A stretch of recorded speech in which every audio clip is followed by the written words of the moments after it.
Hello and welcome everyone. Thank you for joining us for today's webinar. My name is Monica Bachchan. We are presenting you webinar on adopting international standards for mineral resource reporting, way to attract FDI in India. Our chief guest today is Sri VK Saraswat. He is a member at Niti Aayog. Our expert panelists are Dr. Aruna Sharma, former secretary at Ministry of Steel, and she is also a co-chair of Foundation of Resource Convergence. Mr. Sanjay Patnaik, President of Mining Engineers Association of India. Mr. Neil Wells, past chairman of CRISCO. Mr. Ken Lombard, President CRISCO. Mr. P.V. Rao, co-chair of NACRI. Dr. Abani Samal, founder and principal of Geo Global LLC. Mr. Pankaj Satija, Chief Regulatory Affairs, Tata Steel, and National Council member of MEAI. And I'm your moderator, Monica Bachchan. Now, I would like to start with Mr. Sanjay Patnaik to please welcome the expert panel. Before that, I would like to give a little introduction about Mr. Sanjay Patnaik. Mr. Sanjay Patnaik is presently serving as Director Projects and Business Development for SR Minmet Limited, SR Group of Companies, executing two ambitious projects, pellet plant and greenfield integrated steel plant in the state of Odisha.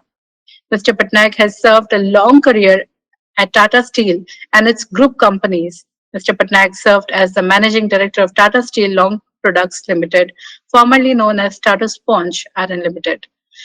Before completing his tenure with effect of 1st November 2019, Mr. Sanjay Patnaik completed his BE in Mining Engineering from Osmania University in 1983 and has completed an advanced management program from CEDEP and INSEAD France in 2004. He has served as president of FIMI, Federation of Indian Mineral Industries. Currently, he is the president of MEAI. He was the chairman of CII, Odisha State Council during 2016 and 17. I would like to welcome Mr. Sanjay Patnaik to please welcome our chief guest and expert panelist. So over to you. Thank you, Monica, for that introduction. Good afternoon.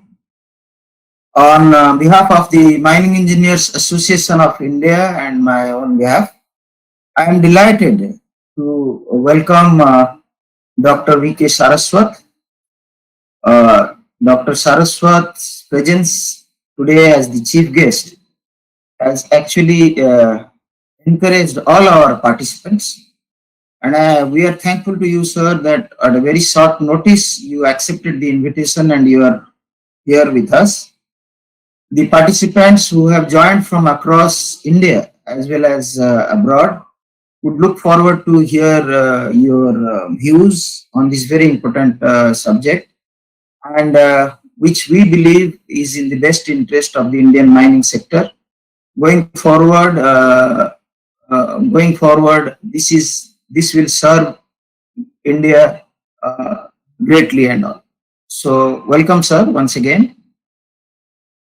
I take the privilege of welcoming very distinguished Dr. Aruna Sharma, the former Steel Secretary and co-chair of Foundation of Resource Convergence. Dr. Aruna Sharma has been very active on these webinars, and often, ma'am, your insightful comments, your views on the subject have helped the industry. So we look forward to the participants would eagerly look forward to hearing you today, ma'am. Well, welcome again. I am extremely happy to warmly welcome Mr. Ken Lombard, the chairperson CRISCO, and Mr. Neil Wells, immediate past chairperson of CRISCO, the top leadership of CRISCO. It would indeed be extremely beneficial for the participants to listen to Ken and Neil bringing in a completely different perspective, a global perspective to the subject, and I'm sure the participants will benefit, whether it is our policymakers or our academia and the industry representatives who have large numbers have logged in for this webinar. So thanks Neil and Kane for accepting the invitation. I know there was some problem with their busy schedule, but they managed it to be here.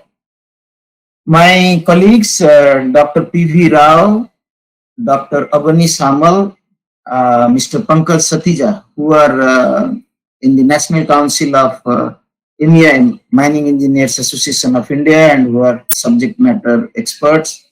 We often look forward to them for presenting the views of the Mining Engineers Association and NACRI. So thanks Dr. Rao, Dr. Samal, and Pankaj for joining. I know Avani is joining in from Utah. It's middle of the night and he's taken the trouble to be with us. So thanks, Avani. A special thanks to you for being here. Uh, uh, Mining Engineers Association of India, sir, has about 27 chapters across India and over 5,000 members. It's a platform which provides knowledge sharing and mostly the technical on technical matters and in the interest of the mining industry of India. We have been extremely active, and we are happy that due to the initiative of MEI, we have joined the exclusive club of TISCO, which is only 14 countries in the world are members up to now, and we have one of them. Started with some 5 countries in 90s, mid 90s, and today it is only 14 countries, and India is one of them. And led by MEI, NACRI has developed this Indian Mineral Industry Code, which we believe this code is going to be very helpful for the Indian mineral industry, for the simple reason that this is CRISCO compliant, and the exploration results of mineral resource and mineral reserves reporting is global standard, and it is recognized by all the major global stock exchanges across the world. And all the experts will share their views on the subject. I also take this opportunity to welcome all our MEI members, and there are some former presidents, academicians, students. Large number of students have also joined from engineering colleges. So welcome all the participants, and we look forward to a very successful webinar. Thank you. Thanks. Thank you so much, Sanjay sir, for giving a welcome address. Now, I would like to start with Dr. Aruna Sharma to please open the session and set the theme. But before that, I like to introduce her to you all. Dr. Aruna Sharma is now a practitioner, development economist, a 1982 batch IAS, retired as Secretary Steel. She has established system and robust policies, whatever responsibility she held in government. Besides steel policy, she has enabled GEM, a national scholarship portal. She was member of high level committee of RBI on digital payment. Her work in development sector is emulated by other states and at national levels. She is now a co-chair of Foundation of Resource Convergence. Over to you, ma'am. Ma'am. Uh, I don't know how to address because we are all at different time zones, but I welcome all the co-panelists who are concerned about the issue, and I thank Monica and her organization to flag this issue. I will like to put it this way, that what exactly India is targeting at. Is our mission that all the survey is to be done only sponsored by the government funds, or do we want the FDIs to come as well as the private sector to invest as we do the investment in the stock exchange? So if the second is the option and if first is the option, is our ecosystem taking care of what is required for the same?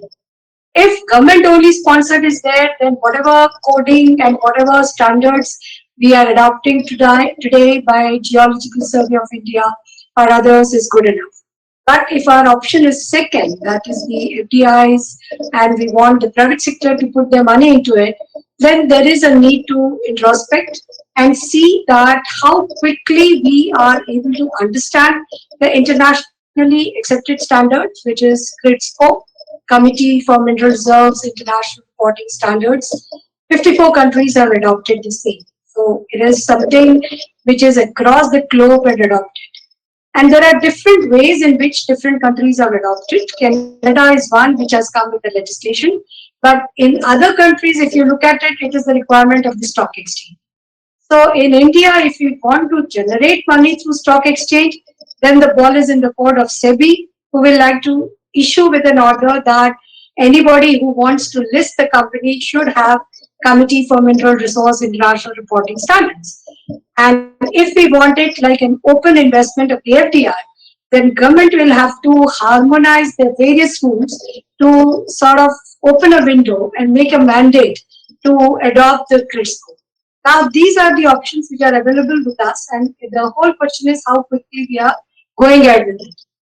There is a very happy scenario where India is very concerned about the issue, and the Ministry of Mining and the related departments, including Niti Aayog to some extent, which Dr. Saraswat will elaborate, that National Committee for Reporting Mineral Resources, Mineral Reserves in India, what you call NACRI, has been flagged or labeled as a national reporting organization, as an NR.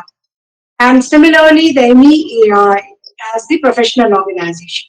So, in the sense, we have at least identified the name who would be taking this forward when India decides to go ahead in a big way for CRISCO. Now, the whole challenge and the issue for the today's discussions is that if we want it, then how quickly we are adapting to the same, or we will be in a position to go towards the same. The intention of the government is there, which is very, very clear. There is a formal recognition of IMIC by the Indian government to report the exploration results. We have those who have listed the listed companies like NMDC, like Tata, who have adopted due to market requirement and international funding into their organizations the grid scope. So, in a sense, we have a mixed bag on date. But then, what is needed is to remove all the ambiguity. So, now question comes is, does it require an order by the government provisioning in the related rules to adopt the grid scope? And after adopting this, then the intention on which the India is targeting at to enhance the confidence of the FDIs, the foreign direct investments, and investments like stock and open is also necessary. This is very, very important as we are going ahead, because if you look at the mineral reserve India has got, I think only 17% is what is available today or is being exploited or is in the open market. So there is a huge, huge, huge scope for investment. There is a huge scope to do the survey and make this mineral available. There is equally important that when we are going for these adaptations, are we also looking at multi-stakeholder organizations which will take care and do the balancing act as we are moving ahead? So I think with these two questions, I will stop at this point, and if there are further questions from the audience at a later stage, most welcome.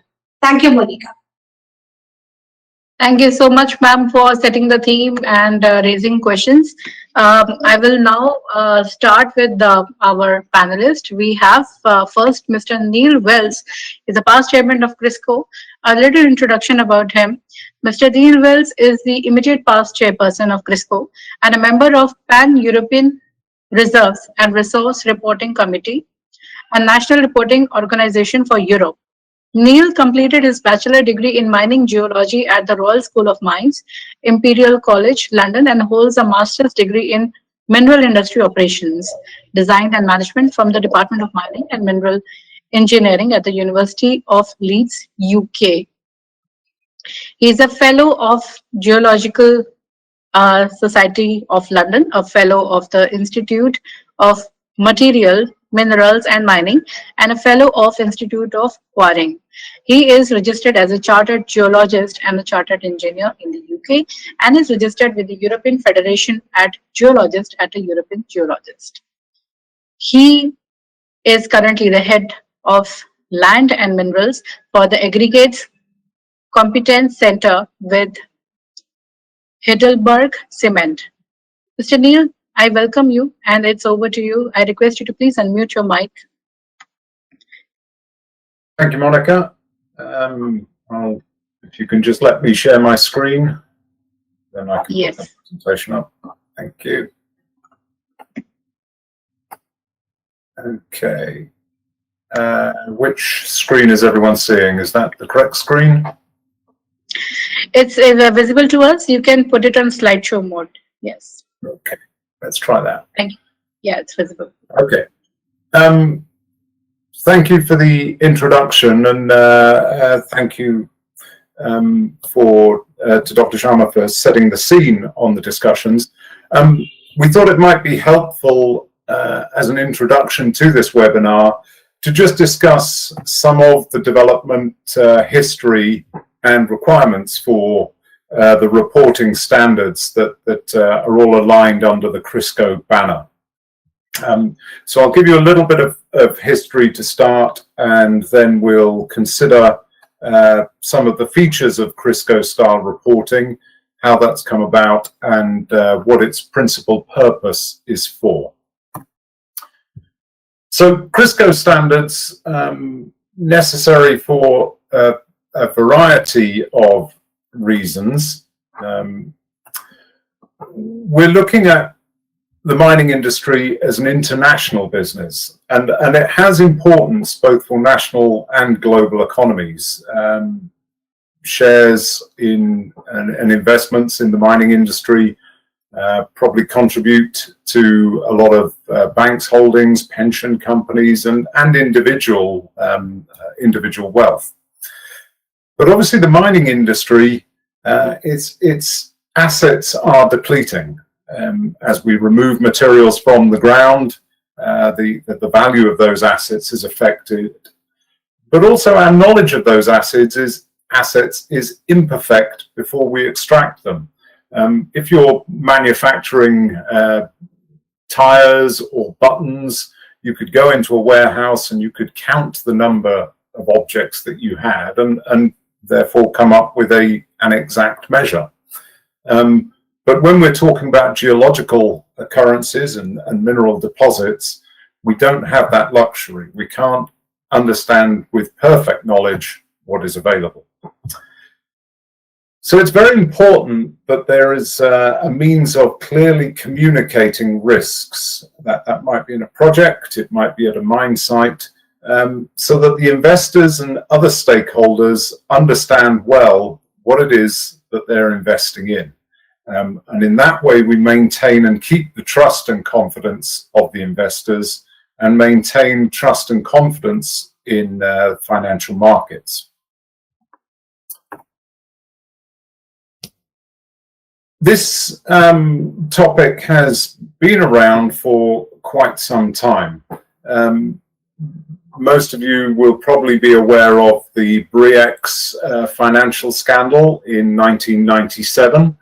A listed company in Canada was raising significant sums of money on the stock exchange in Canada, in Toronto, based on announcements they were making as to the discovery and grade and tonnage available at the Busang deposit in Indonesia.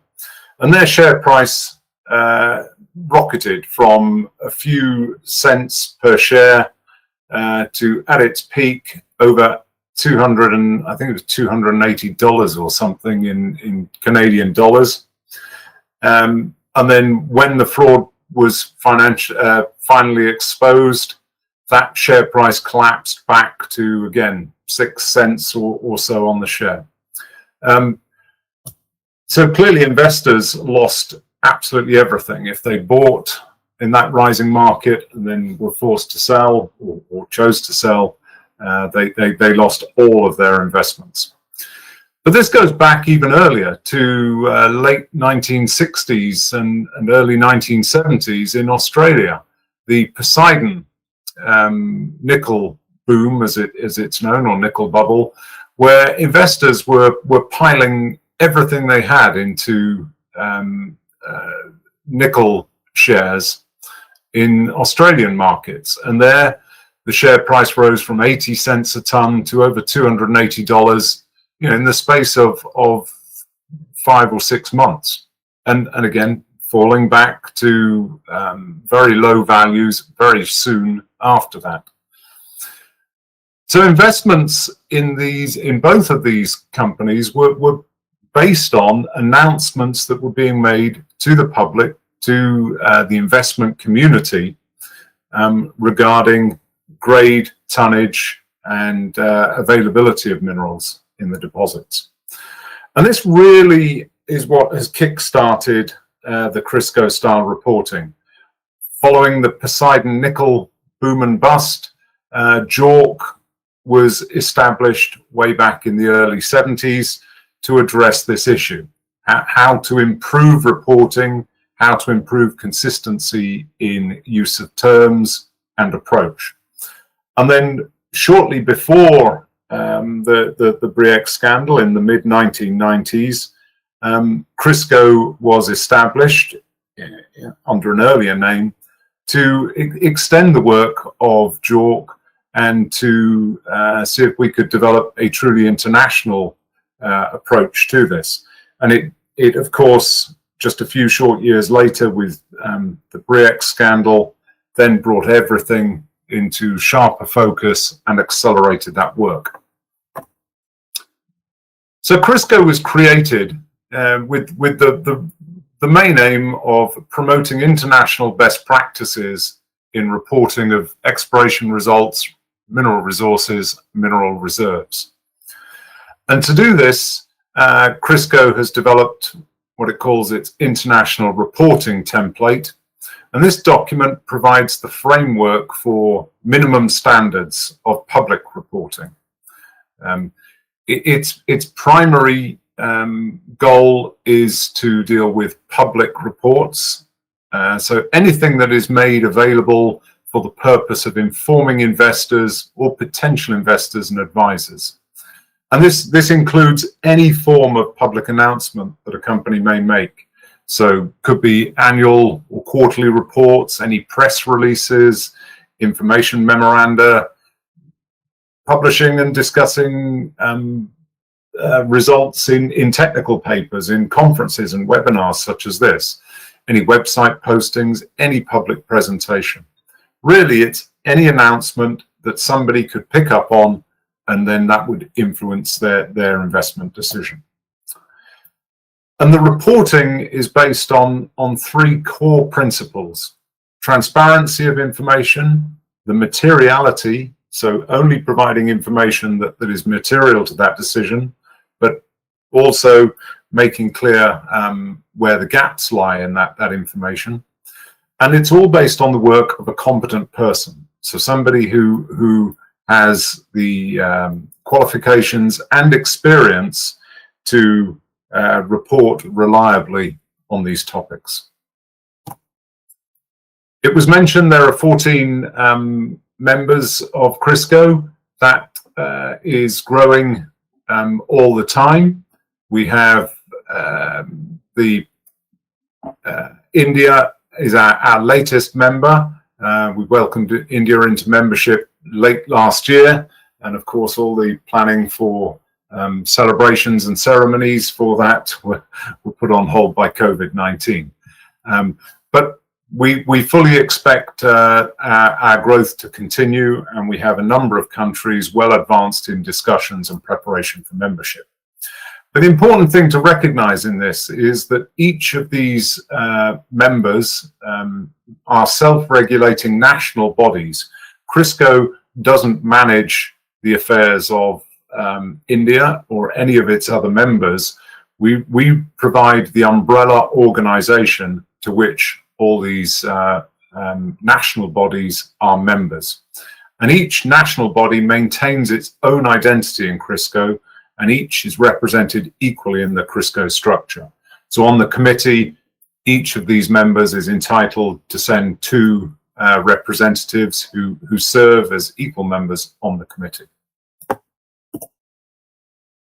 Developments in the codes and standards now have a long and established history. So this chart is quite busy and quite complicated, but we can see on the top when all the new standards were developed, principally as national organizations became members. And then below the line, we can see when all of these updates have been happening. And they update fairly frequently, following really the work on the CRISCO international template. When we as CRISCO update that, some of the countries take that opportunity to update and align their codes with the new version of the template.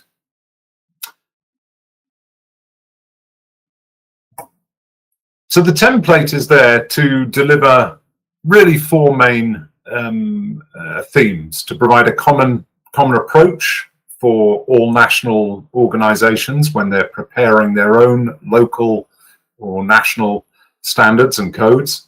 And that's really ensuring that there's a better view of corporate governance. We're maintaining the highest standards of public reporting. The template includes common definitions, and these are key to driving that consistency globally. The common definitions, if you pick up the standard from Canada and compare it to Europe, compare it to South Africa, compare it to India, you will see very little, if any, difference in. They are what drive the common understanding and the consistency when it comes to reporting. There's a common responsibility inherent in the template and mirrored in the national standards and codes, and that's that an experienced or competent person is taking that responsibility for the information put out into the public domain.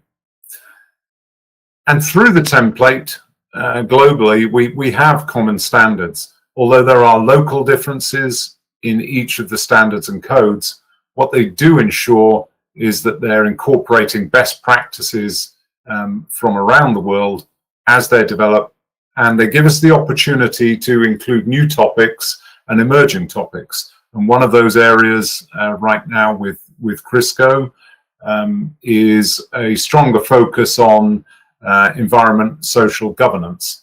So really following the trends, following the themes, but also acting as a leader in ensuring that these topics are also properly represented in the reporting standards.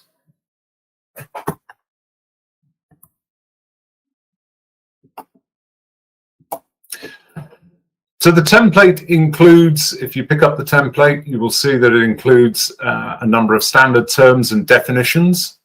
These are what ensure the consistency between the countries. There are a number of clauses which really expand that scope and provide the requirements for public reporting. And then there are a number of parts that really provide guidance and interpretation, assisting the users of the template and then subsequently the national codes on how to interpret and how to apply both the clauses and the definitions. But as I mentioned, the most important thing is the standard definitions are common in all of the reporting standards, and that's what makes them portable between jurisdictions. So the template is used primarily to assist countries seeking membership of CRISCO to develop their codes and standards, but also to align new codes, update their existing standards. It provides advisory content, so it's supporting but not replacing any national codes or national regulation and legislation. And it helps to consolidate topics. So individual national organizations themselves are free to adapt and adopt new parts into their codes and standards, but it gives us as CRISCO the opportunity to identify all these new changes, updates, and bring them together and share them with all the other members. But one caution, it provides a model structure. It's not a code or a standard in its own right. So it couldn't be taken as it is and then just adopted into a country. It does require development for the particular requirements of that country. And this is one of the steps with India that during the preparation for membership was one of the topics that, of course, took quite a long time to ensure that the NACRI code was going to be properly applicable in India. So Crisco style reporting, again, it's important to understand what it does and what it doesn't do. It certainly provides that consistent standard for reporting, and it ensures that it's comparable worldwide. It ensures that each of the standards, each of the codes has that clear definition and consistent application. I said right at the start, the mining investment industry is truly a global industry. So there is that need to ensure that investors and financial institutes all see the same language, because then they will all understand and interpret it in the same way. It provides the transparency for reporting. So everything is clear for investors. They understand what information is being presented, what context it is presented in, and then what conclusions may be drawn from that, allowing them to make their decisions. It also, through the use of the competent person, provides accountability. These reports are produced, released, signed by a named individual who therefore provides that measure of accountability directly to the investment community. But what it doesn't do is tell anybody how to estimate reserves and resources, and it certainly doesn't regulate that. That is an item for professional experience and professional practice on the part of the competent person. It doesn't necessarily apply to in-house classification or reporting internally by mining companies, although of course it certainly provides that framework and makes it very easy to do so. In the company that I work for, not only do we report our figures externally to the PERC standard, we now use that entirely in-house, because it ensures that we are able to compare and align information from all the countries that we work in. And Heidelberg Cement has a presence in India, own cement operations in India. So it's very useful to be able to report internally the same basis for reserves and resources there as it is in Germany or in the UK or in the US. It doesn't apply to government regulatory reporting. So where governments maintain national inventories of mineral reserves or mineral deposits, unless, of course, that it is written into legislation that it is to be used for that purpose. And some of our member countries, that is exactly that case. It doesn't address any breaches of reporting, so that remains the responsibility of market regulators or exchanges. So if they feel that a report is deficient in some way, then the market will be taking the appropriate action against the company reporting. It doesn't seek to address the misconduct by competent persons. That is something for the professional organizations, and every competent person must be a member of a professional organization that has suitable codes of conduct, codes of ethics, and a disciplinary process. And it doesn't seek to apply a value to the company or asset being reported. It is simply a statement of the potential availability of minerals for the site or combination of sites that are being reported. And just to conclude, I think it's just important to note that the competent persons, through a system of recognition of standards, codes, and of professional organizations, it gives them the license to operate worldwide. So where different reporting codes are accepted into different countries. They could keep reporting under their home code, but also if their professional qualifications are recognized, it gives them the ability to report using different codes in different jurisdictions. And it's this feature, perhaps more than any other, that ensures that we have a consistency worldwide, that we have the ability to use different reporting standards in different jurisdictions, but they still have the same meaning and can be interpreted in the same way, which is vital in providing that reassurance to the international investment community. Thank you. Thank you so much, Mr. Neil, for making a presentation. I'm removing you as a presenter. Just one second. So before I move on to our next panelist, I like to have a question from our audience and the panel before we move on. So there is a poll question which we have prepared. So this is now on your screen.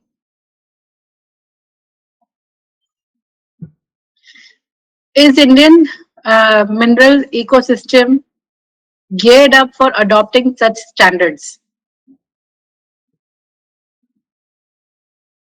Please vote.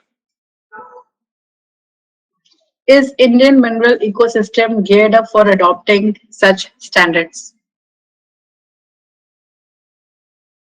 I request all the audience to vote and panelists to vote.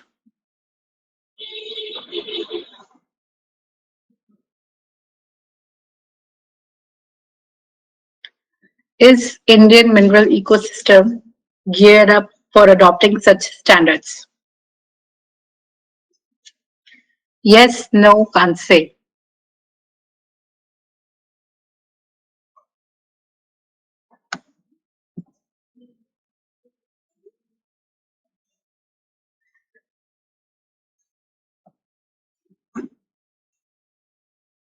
So here are the results. 53% audience is saying yes, we are ready to adopt new standards. 31% are saying no, and 16% are saying can't say. They're undecided. So the majority is agreeing that we must adopt new standards for mineral resource reporting. Now I will move on to our next panelist. This says a lot. We have Mr. Ken Lombard, President of CRISCO. A little about Mr. Ken. He's a chairperson of CRISCO and director at Geology and Resources, PWAT. He's a BSc Geography and Geochemistry, BSc Honors Geology, BCom Economics and Statistics. Mr. Ken has 35 years of experience in the mineral industry, especially platinum and gold. He has been involved in exploration and mine geology and has had the privilege of assisting in bringing a mine to full production. His expertise is especially in project management, mineral reserve and resource estimation. Mr. Ken is also a chairperson of SAMREC committee, which is responsible for SAMREC code and represents SAMREC on the CRISCO executive. Over to you, Mr. Ken. Thank you very much, Monica. Would you allow me to share my screen? Sure.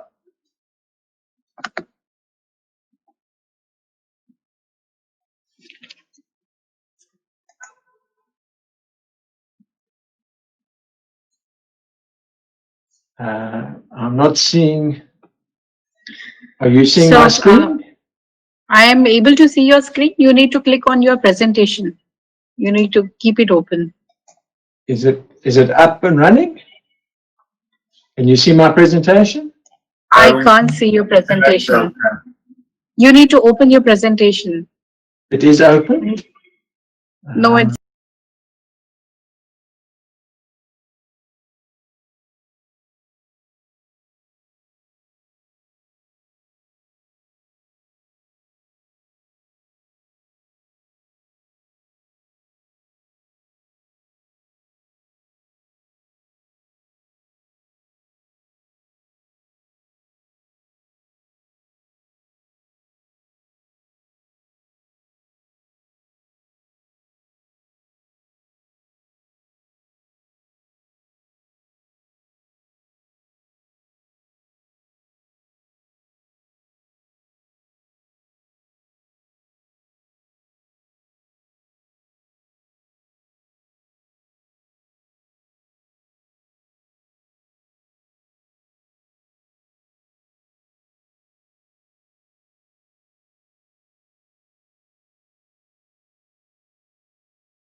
malfunction.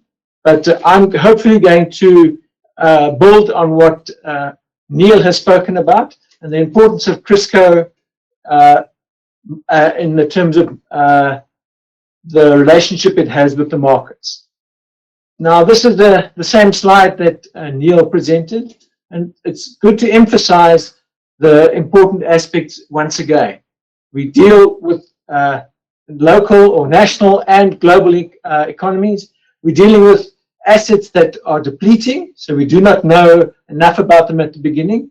But most importantly, and the relationship for the mining industry is that we need to communicate these risks to the investors.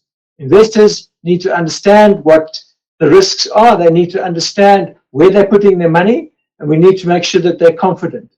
As Neil mentioned, we have some really horrendous history of projects that have been very detrimental to people who've invested lots of money in them and they have not been successful. So we need to try and avoid that situation in the future. So the financial and operational well-being of projects is important, and communicating the risks is very important, even right at the beginning. So we've presented that the template is one of the critical aspects, and we are unashamedly there to promote international best practice for the reporting of mineral exploration results, mineral resources, and mineral reserves. And this is our minimum standard for public reporting. And when we talk about public reporting, this is where we are talking about the relationship or the relationship between a project and the public, and that is often through a stock exchange. So the public reporting is the information that gets into the public domain. These are the 14 members of Crisco. We are very great. It's great that India has joined, and it is one of those 14. And we're looking forward to India continuing to contribute to Crisco in the future. The background, Neil has gone through it in detail. The story about the Poseidon nickel boom and bust, about the Bre-X affair in the 1990s. I'm not going to go into any more detail, but importantly, now the aspects are that it's important that these aspects that these things are hopefully not going to happen again, because we have systems in place to avoid it.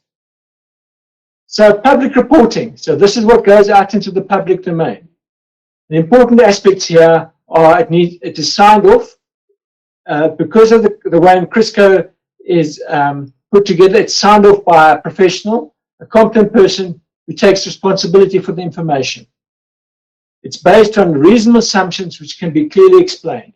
And the competent person needs to be able to explain those, and he needs to face his peers if he is questioned. There's consistency in terms of standardization and definitions. The important aspect is that it ensures that it's unbiased reporting and identifies the potential risks and uncertainties so that the investor will know what's there. Balanced reporting is critical so that the investor is not misled. It must be in a format that allows the comparison of projects, and I'll come to that in a moment. And at the bottom of all that, it must be understandable to a reasonably informed investor. So this is making sure that the information that is put out by mining professionals is understood by the people who are going to put up the money in order to develop the projects or the mines. What it is not the fact that it's a public report doesn't mean that the work is good. It doesn't mean that the project is good. And the way in which it's put together, it's not a recipe that can be used.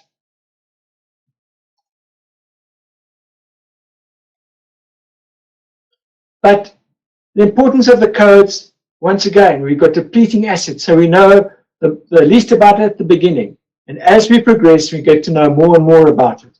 So it's important that the risks and the rewards are understood.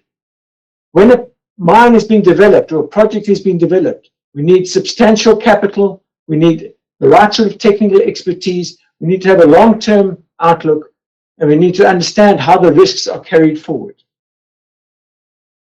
So this is the base, one of the critical parts of the code. We have a situation where we have mineral resources and mineral reserves, and the way in which this diagram is constructed is to help us understand the risks that are involved.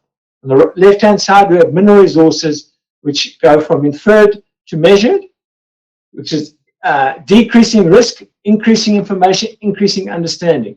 And when we transfer the scientific information to engineering and economic, then we call it reserves. It's important that as we move across to the economics, some of the risks are beginning to become mitigated. So these are the standard definitions that are common to all of the 14 codes that exist.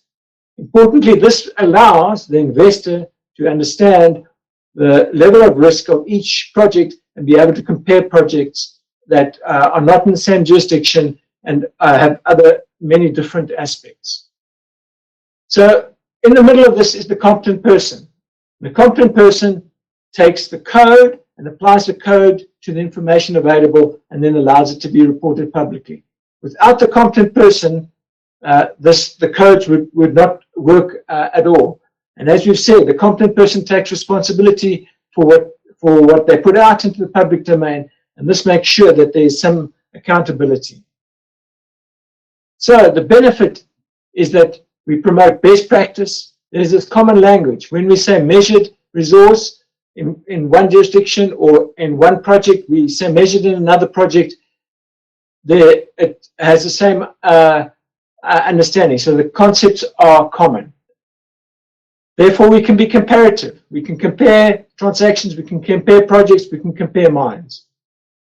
The important that this allows non-technical professionals to understand it, and therefore they can use it for things like valuation. The codes themselves provide guidance to competent persons to make sure that they put things in the same way. The codes are self-regulated, so there's not an overall body that makes sure that every code is run properly. Each NRO does that themselves. The competent person takes accountability, and the way in which the reporting is done assists with risk mitigation. Now coming back to the importance of the stock exchanges. And the stock exchanges each have their own rules and regulations. Now I've just chosen 4 of them. The Australian stock market, Johannesburg Stock Exchange, the Toronto Stock Exchange, and Hong Kong. Now in Australia, when a company lists on the Australian Stock Exchange trying to raise money, they are required to use the JORC code. In Johannesburg, they are required to use the SAMRAC code. Toronto, they are required to use the SIM standards and report using the NI 43101. So these are all aspects that are codes that are linked to stock exchanges. Hong Kong and AIM, which is in London, any nominated CRISCO code can be used. So that means any code can be used when there's a listing. The important aspect here is the listing is not allowed without reference to one of the codes. Now this is the Toronto Stock Exchange. They got the largest number of public companies listed. They're not got the highest market capitalization, but they do have the largest number of companies that are listed. This is further commentary. The success of their market is that because they have this link with the Canadian legislation and with the SIM standards, which is the CRISCO code, they have been able to generate a huge amount of financial benefit for companies. 53% of global financings on markets have been through the TSX or the TSXV in the last 5 years. That's a huge statistics. So it's important that that happens. It's a lovely example that a till boulder from a glacier was found in southern part of Canada, and it had a significant PGE value in it. The company was listed based on this the information of this boulder. The company was then subsequently able to find where the source of that deposit was and progress the project. So there are many successful stories that come out of Canada for these listings. This is a comparison of some of the international stock exchanges. The blue is how many stocks are listed, and the orange is the market capitalization. London, the LSE, is by far the biggest of this group, but doesn't have the most number of companies listed.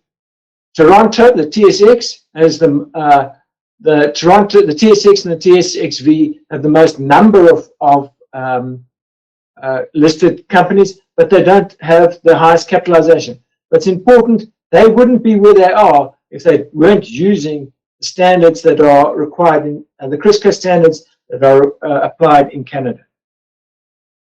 So let me close with trying to bring this together. Important in national codes give good, make sure that there's good governance, so that everything is done in accordance with a set of rules. Make sure that technical expertise, scientific and engineering principles are applied. Make sure that the reporting is reliable, they can be understood by the financial sector, valuations can be used, there's common language and common concepts. And this is all because of the use of public reporting or minimum standards as is set out by the CRISCO codes. So thank you very much for your attention. Thank you so much, Mr. Ken. I'm removing you as a presenter. Thank you. Just 1 second.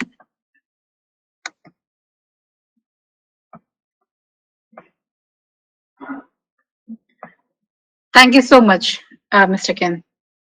Now it's time for our chief guest, Mr. VK Saraswat. Ladies and gentlemen, now I would like to introduce our chief guest to you all and request him to share his knowledge on the subject and guide the industry. About Mr. VK Saraswat, Dr. Vijay Kumar Saraswat retired as Secretary, DRDO, after more than 4 decades of government service. He is ME from IISc Bangalore and PhD from Osmania University, and a gifted scientist with vast experience in defense research in both basic and applied science. During his illustrious career, Dr. Saraswat has been credited with indigenous development of missiles, namely I think, Monica, you can stop here. Say that I am member Niti Aayog and have been working with all of you for many years in different disciplines. That's more than enough for my introduction. Thank you so much. Sure, sir. Sure, sir. Over to you, sir. It's a very interesting discussion which is going on here, and I certainly would like to share with you some of the aspects which have been brought out. These aspects are relatively with respect to what India is going to do and what we should do in this context. All of us know that natural resources in 21st century are certainly the ways and means of growth and development, and this certainly contributes exceptionally to the economies. And mining is one of the core industries of the economy, which provides basic raw materials to many important industries. It is an international business and a vital contributor to the national global economies. Now, when you do mining, certainly we need to actually communicate the risk, and which depends on the trust and confidence of the investors and other stakeholders for its financial and operational well-being. All of us are aware of these simple facts. If you look at the contribution of mining sector, which is a very important sector for us, Uh, my data says that from 2012-13, we were contributing almost about 1.9 or 1.95% of our GDP, which came down in 16-17 to as low as 1.57, and now slightly rising, and we have reached 1.75. But if I draw a straight line, you will find that it is almost like a linear decline. But there are many factors which are responsible for this. I won't go into that. Basically, some of the policies which came out, some of the court issues which came out, and things like that. But the fact remains that there has been a decline of the mining output as far as the GDP is concerned. Now, coming to what exactly should be the standard to be followed for reporting, and after listening to all of you about the CRISCO, I find that it is a very well recognized organization. It is such an international accounting standards and part of the United Nations Economic Commission and the International Council for Mining and things like that. And all the benefits which I saw, it also provides mandatory system for classification of grade, recognized for public reporting, and it sets minimum standards for public reporting and publishes the report based on the work undertaken. And I like the most important thing by a competent person or organization. It is not just ad hocly given.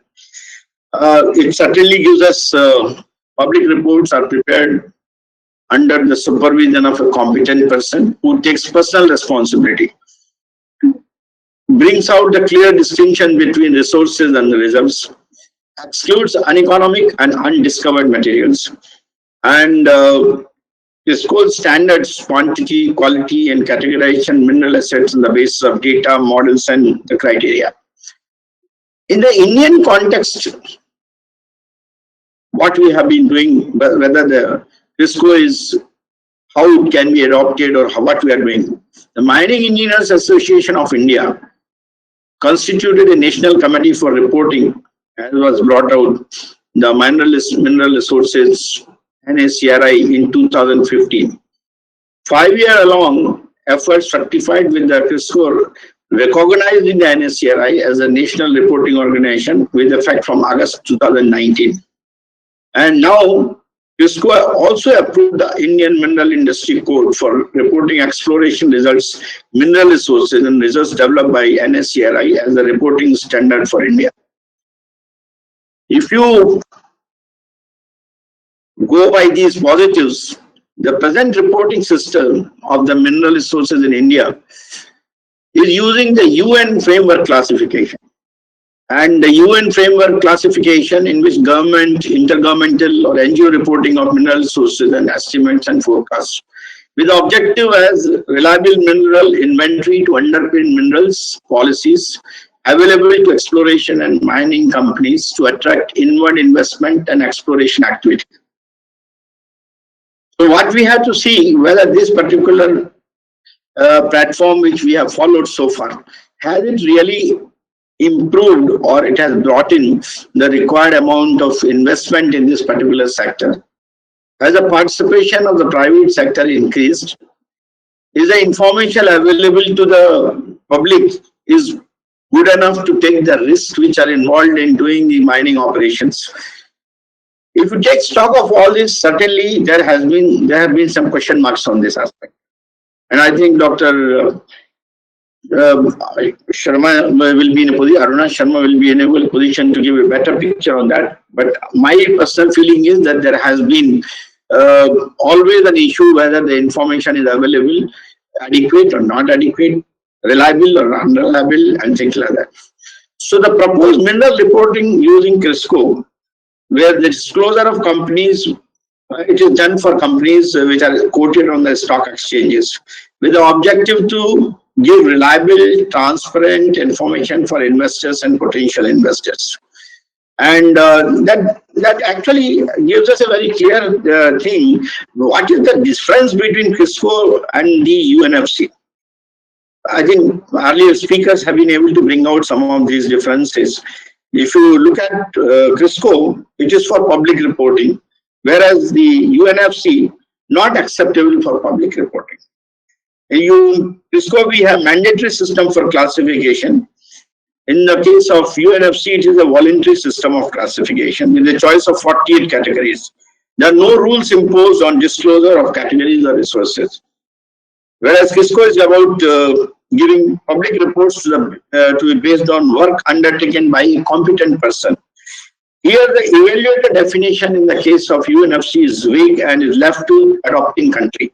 Nobody takes the responsibility actually. CRISCO certainly has got very clear, or at least the minimum standards for public reporting, whereas in the case of UNFC, it is entirely at the discretion of the reporting.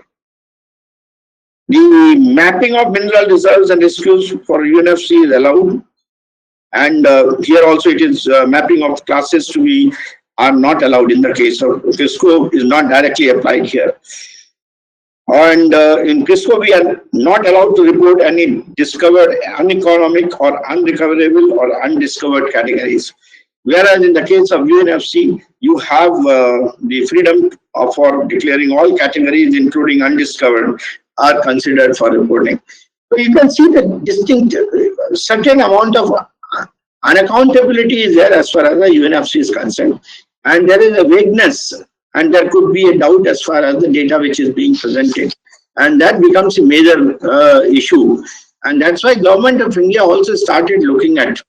And there were many questions asked when the internal debate was going on.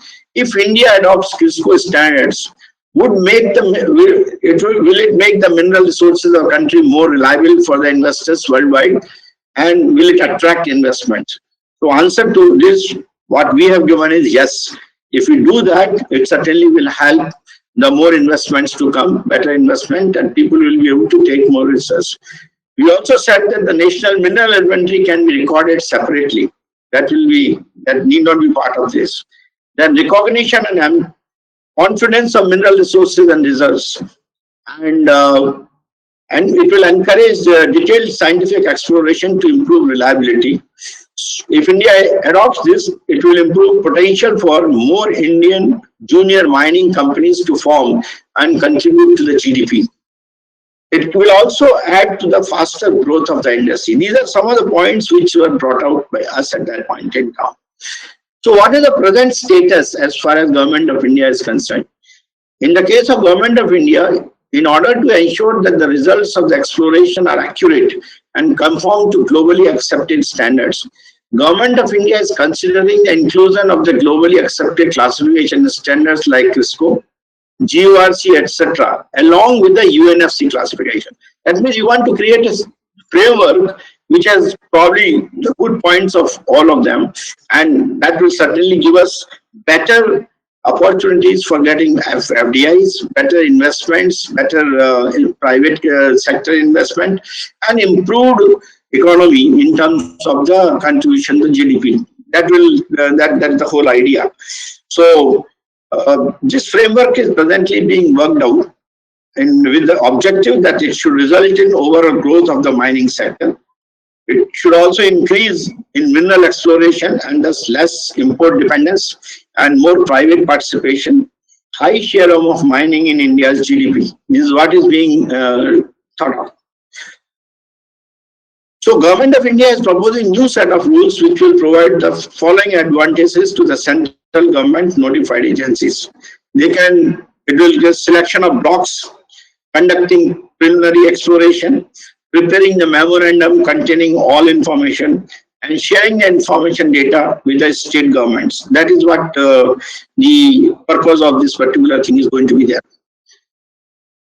We also look at that Indian vision for mineral exploration towards increasing FDI inflow and outflow. We all know that the FDI inflow turns into FDI outflow if there is no avenue to generate return on investment. The domestic capital will flow out if no avenue is there for exploration and mining. So in India, FDI flow in 2016 was about 596 million, and FDI outflow at that time was 2,166 million, which clearly shows that FDI outflow of the domestic capital to foreign countries for mining far exceeds the inflow. That means the Indian capital is moving out of the country to generate socio-economic development and create jobs abroad, not in our country. So a reliable mineral resources reserve inventory to underpin mineral estimates will be used by the mining companies to attract investment and promote exploration and development activity. That is our mineral. That is what we want to do in this case. So when we look at the present policy, which is still in the framing, and hopefully in near future you will have major decisions on that. But I can only mention that it will have almost everything what the CRISCO is talking about. It may have a few more additions taken from JORC or maybe from the UNFC, but ultimately the whole purpose of this reporting strategy would be to ensure that you have fairly reliable and accurate data presented, to avoid to make people invest and also certain amount of risk sharing will take place. There is a very good idea in this case what CRISCO is doing, that you are proposing an international template for reporting. I was very happy to see that. If India can also follow a similar international template, then it will certainly standardize the whole process. My issue in this particular case is, how do you handle the security issue? Can you make sure that any of, even in CRISCO, this is a question which probably during the panel discussion we can discuss, but certainly there is an issue of security, because inventory of the mineral resources, although it will be maintained separately, but the moment you put the things out into the open, anybody can aggregate it, and then you will have a critical assessment of what are the reserves and what are the resources available, and that can also create a situation, because any reserve and the resource is a kind of the country's resource, and that becomes brings certain amount of vulnerability. So we'll have to look at that part. Should the information be shared with only interested parties? Should it be done only for those who are actually going to be interested in taking exploration or mining activities? I mean, how do you think this can be implemented without compromising on the security aspect? That has to be addressed in a big way. Finally, I would like to say that the UNFC 2009 is certainly not a good framework, because India has not got benefited in terms of the GDP contribution, nor it has been benefited in terms of employment generation in the way which we wanted. So there is a need for a change, and need for a change towards CRISCO is very positive. Government of India is thinking in that direction, and a new framework is going to emerge. I think the necessary papers are being moved in that direction. So inputs from this webinar, whatever happened today, I think certainly will be very useful, and they will be put into use when the final policy paper on this is submitted to the Government of India. Any more information that the association is ready to put in a positive manner to assist the framework will be welcome. That is what we are looking at. But we have captured all the points which have been presented today. Certainly, we will pass it on to the, because Niti Aayog is certainly looking at some of them, and pass it on to the ministry concerned. And probably it will help in bringing this whole standardization process for reporting into a good shape, and the country will benefit. So thank you for inviting me, and I hope I have given you some picture of what Government of India is planning to do. Change is inevitable, it will happen, and it will happen in near future. That's much assurance I can give. Thank you so much, Mr. V.K. Saraswat. So you have absolutely given a very clear difference between the reporting standards by CRISCO and UNFC, and you have shared your concerns and questions, and I really hope that our panel will be able to answer your queries. With this, I will move on to our next panelist. We have Mr. P.V. Rao. He is a co-chair of National Committee for Reporting Mineral Resource and Reserves in India. A little introduction about Mr. P.V. Rao. Mr. P.V. Rao, soon after obtaining MSc technical degree from Distinguished in Applied Geology in 1975, joined Indian mining sector and serving from last 3 decades. He is an IIT Kharagpur during 1984-89 batch, and as part of his research work leading to award of PhD in 1989. Mr. Rao served Tata Steel as head of mine planning and chief of geological survey before he decided to part with in 2005. He had the honor of serving Andhra University, Visakhapatnam as honorary professor of geology for 2 years from 2015. Over to you, Mr. P.V. Rao. And I believe you also have a presentation, so I'm making you a presenter to share your screen. Request you to please keep your PPT open.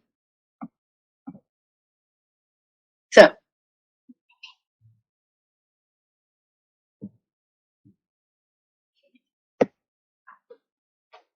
Thank you, Monica. I feel overwhelmed to hear our chief guest, Dr. V.K. Saraswat, the way he has narrated the total story, as if that he has been living in this particular initiative. That is how it came out, actually. He has touched upon each and every aspect that we have been working for the last 5 years. Thank you, sir, for your nice presentation of thoughts. Now, Dr. Aruna Sharma, another accomplished bureaucrat, she made our task much simpler by setting the tone for the entire webinar. Thank you, ma'am. I have with me my Crisco colleagues, Mr. Ken and Mr. Neil, and my MA colleagues, Mr. Sanjay Patnaik, Dr. Abani Samal, and Mr. Pankaj Satija. Thank you all for giving me the opportunity of joining you as a panelist. Now I'll proceed with my presentation. I'll be dealing with the role of NACRI in promoting international best practices in Indian resource sector. This is being organized by MEI, my organization, Mining Engineers Association of India, and Metalogic. I will just walk you through the saga of NACRI. NACRI is an acronym for National Committee for Reporting Mineral Resources and Reserves in India. The first step was taken on December 18, 2014, when the topic was, the initiative was conceived by the then MA President, Mr. Bagchi, Dr. Abani Samal, youngest of the group, and myself. We three sat together and we started working on this and called a roundtable conference on that particular date. That is how it all started. It is an independent and not-for-profit body. See, we conceived this body from the beginning like this, for various reasons, because we have several professional organizations and we want to bring them together under this umbrella. For that reason, we had to form another organization. Otherwise, there are countries where one single professional body can be the NRO itself. It is possible. But we went for a different structure, like JORC. It is an independent and not-for-profit body formed on 2015, November 10th. It is sponsored by the Mining Engineers Association of India. It was formed with the representatives from professional bodies. Several professional bodies were there. We had SGAT, we had MGMI, we had Geological Society of India, we had MEA. All these professional bodies participated, government and regulators. We had the participation of SEBI, we had the participation of IVM, we had the participation of GSI, Atomic Minerals Directorate, all these people participated. Mineral industry bodies like FIMI, ASOCHAM, they participated. Leading mining and consultancy companies like Tata Steel, Vedanta Group,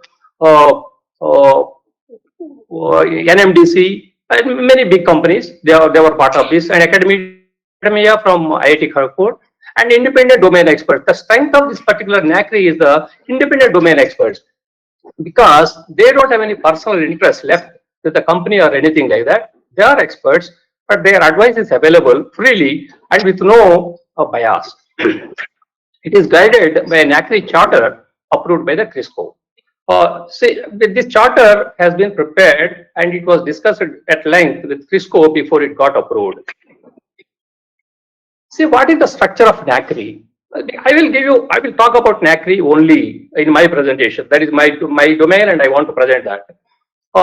This NACRI structure, it is a maximum of 30 members can be in the NACRI, consisting of nominees from the professional organization. For example, MEI is a professional organization in the country. It can nominate 4 persons. In addition to that, we have the supporting professional organizations like Geological Society and other bodies, leading mining companies, leading exploration companies, government and regulators, mineral industry representatives, and domain experts. These are all the members of this for 30 max. Their term of reference is for 2 years, which can be renewed. Then out of these 30, 10 people will form the NACRI managing committee, in which the PO nominates 2 people from amongst his 4 people, and domain experts 2 people. So 4 people will be the NACRI managing committee as of now, which can go up to 10, subject to joining more POs into the NACRI. Then out of these 10, 2 will become the co-chairs. 1 will be from the professional body. Another one is from domain experts. Suppose tomorrow we have another professional organization joining, we will have 1 more co-chair from that particular professional organization. This is how the structure works.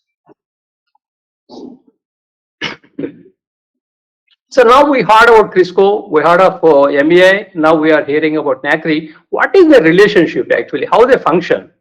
See, CRISCO is made up of representatives from the NROs.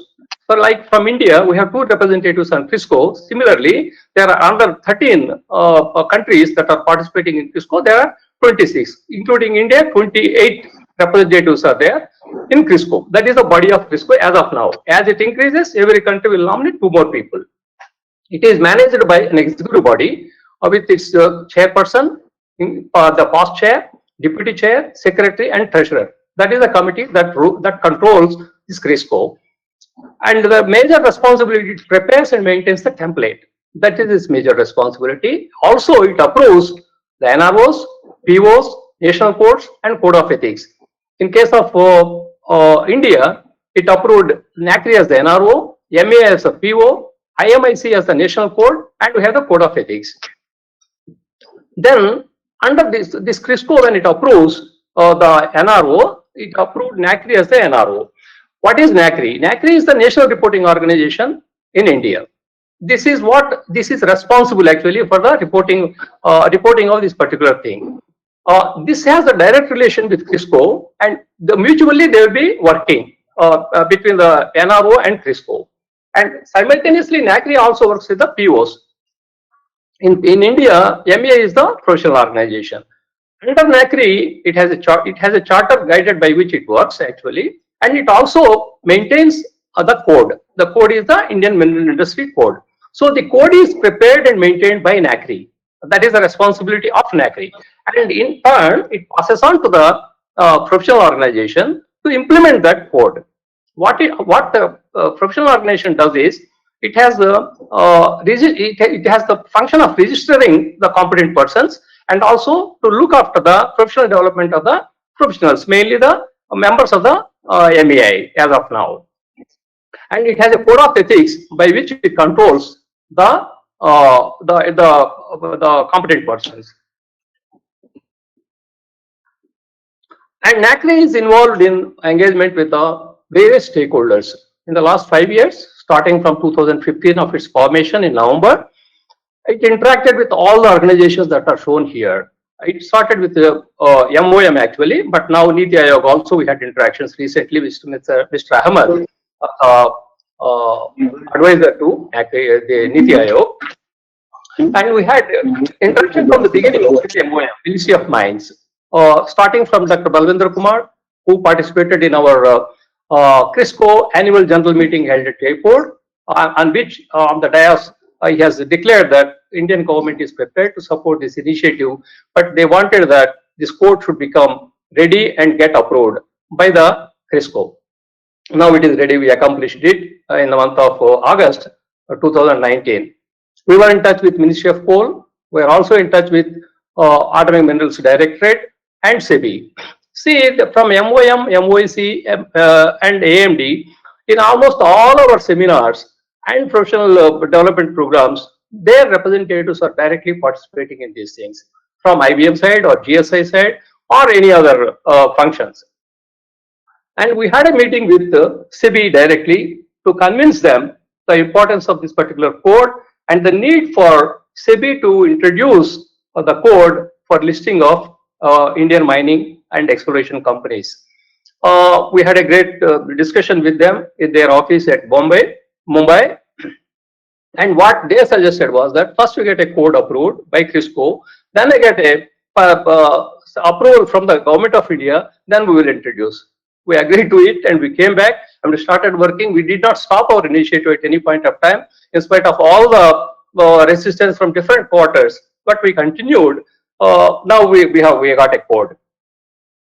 Then we are interacting with mineral industry leaders like FIMI. FIMI is there from the beginning. It was supporting our initiative, and ASSOCHAM was also supporting. And professional bodies, as I told earlier, Mining Engineers Association of India, Mining Geological and Metallurgical Institute of India, that is MGMI. Then we have Society of Geoscientists and Allied Technologies, SGAT. Then we have Geological Society of India. All these professional bodies were supporting us from the beginning. And we went to the extent of making MGMI as another PO, where CRISCO has spent a lot of its efforts and money in conducting courses, in conducting meetings with MGMI. But unfortunately, at the last moment, there were some differences, because of which we could not go further with MGMI. Then we ended up with doing MA, and we went ahead with that. Then we have CRISCO, as I told earlier, we have the interaction with CRISCO. Our 2 member representatives are there on CRISCO, whose responsibility is to inform the CRISCO what we are doing, and at the same time what developments are taking place with CRISCO are informed back to NACRI. And we also have the responsibility of interacting with the national reporting organizations of other countries. As Mr. Neil explained, we have a reciprocity procedure by which the competent persons of India can become eligible to write the reports in another country using their code. So this could be possible, subject to we enter into an agreement with the respective NRO in that particular country, which is possible and it is happening. And the major part of NACRI is professional development programs to conduct and see that a professional gets benefit of using the best practices in the resource sector, for which NACRI has formed a committee under the leadership of Dr. A. Srikanth, who had been a professor in IIT Kharagpur earlier in mining department. Now we formed a committee, and the committee is working on the syllabus and whatever is required for conducting that particular course, and we are going to launch it very shortly from our MA chapters. In this, Doctor, sorry to interrupt. Shri V.K. Saraswat has to leave for another meeting. Saraswat sir, your office just called me, so they told me about your meeting at 4:30. Yeah. So you're not audible. Yeah. Yeah, I have to leave. Yes, yes. I'll be very happy if there's any question to me before I leave. Otherwise, I would like to thank you all. Sir, questions. Sorry, Mr. Rao, for interruption. No, thank you, sir. No problem. Sanjay sir, you like to request? Yes, just one request, Mr. Saraswat, that the need is yes, to expedite this entire process, because the entire mechanism of survey and making the mines available for extraction is a long gestation period. And what is being targeted at in India for mining industry to contribute to GDP, like you rightly said, and it is also an industry which provides a quality, sustainable environment, which is another problem India is facing. So that is my request, that if it is put into a timelines and expedited, so that will go a very long way. Thank you. I think we are already on the move, and as far as discussions are concerned, I think many of you must be knowing that the process is almost over. The cabinet note is getting ready, and should be in the cabinet anytime. So that's in the accelerated mode. But there are certain inconsistencies from what I hear from various presenters today, and what is being incorporated there. So I personally believe that the kind of interaction what Mr. Rao was presenting, that interaction should have taken place once again with Niti Aayog and the Ministry of Mine, so that those gaps can be filled, and we get a robust system of reporting, with ensuring that the security of the resources is not compromised. That kind of a thing should be done. While transparency will be there, it will also enable people to make investments. It will also be able to de-risk the whole process, but not at the cost of the security of the resources. That is all we would like to make sure that it happens. So maybe one more round, you guys can have one more round of discussion before the paper is in the cabinet. Thank you, sir. Thanks very much for your kind presence and very encouraging words. Sir, as you suggested, maybe Mining Engineers Association of India, the proceedings of this we will write to you, sir. And wanted to also inform you that we already had one round of a discussion with Mr. Ishtiaq Ahmad. I'm aware of that. I'm aware of that. Yes. Yes. Right. So we will continue this. But thanks for the time and really encouraging words. We are really encouraged. Thank you. Thank you, Monica. Thank you very much. Thank you, everybody. Namaskar. Thank you.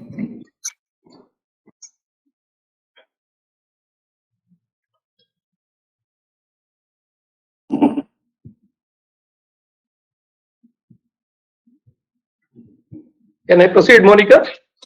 Dr. Rao, please continue. Sorry for the interruption. Oh, thank you. See, the role of NACRI is to produce and maintain the Indian Mineral Industry Code, that is IMIC, compatible with CRISCO template. See, whenever we undertake any changes in the IMIC, we cannot do it in isolation. It has to be in touch with CRISCO and its NROs. All have to accept any modifications that we bring in IMIC at a later date. And to consult the NROs, other NROs, before amending the IMIC to maintain alignment and consistency with CRISCO template. That's what I explained.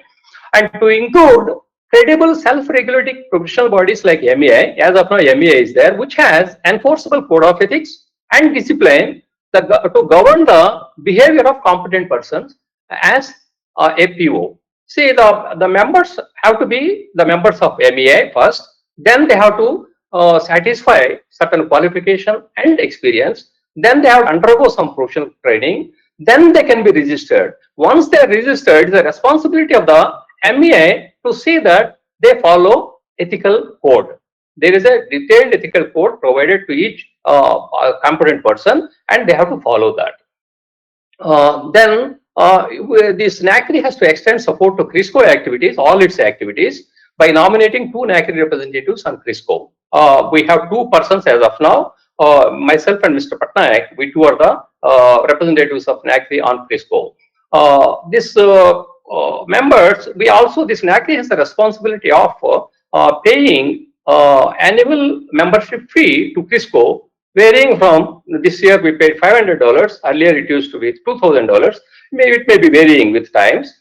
This is one thing we have to pay every year to that, and also participate in the annual general meetings held in different countries, depending upon the chairperson location or whatever may be the conditions at that point of time. This year, since physically it is not possible to hold it, we had a virtual meeting conducted for 6 days. It was a marathon meeting every day for 3 hours.